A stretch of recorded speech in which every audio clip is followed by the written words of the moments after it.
everyone, today's video is chicken goujons. I decided to do this one because it's so popular at home and a lot of the pupils really enjoy making it at school as well.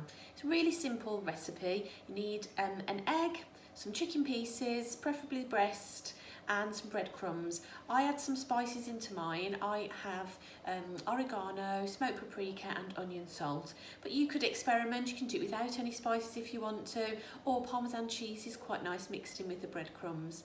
A tip for when you are making the goujons, if you want to have them with lots of breadcrumbs on, what you can do is dip it into the egg, roll it in the breadcrumbs, and then dip it back in the egg again and roll it in the breadcrumbs again. That gives an extra layer. Another thing is when you are frying them, don't be tempted to keep moving the chicken in the pan. Keep it in one spot and don't turn it over until it's nice and golden. That way the egg has had time to cook, it's coagulated, so it's made the breadcrumbs stick to the chicken and then it won't come off when you turn it. Keep messing with it and keep moving it, the breadcrumbs will drop off. Anyway, have a go. You can adapt it if you're vegetarian. You could use corn, you could use tofu, halloumi is quite nice as well, or mushrooms, or any other kind of meat.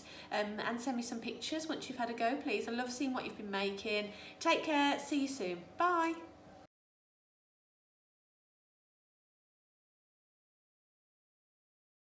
When you're ready.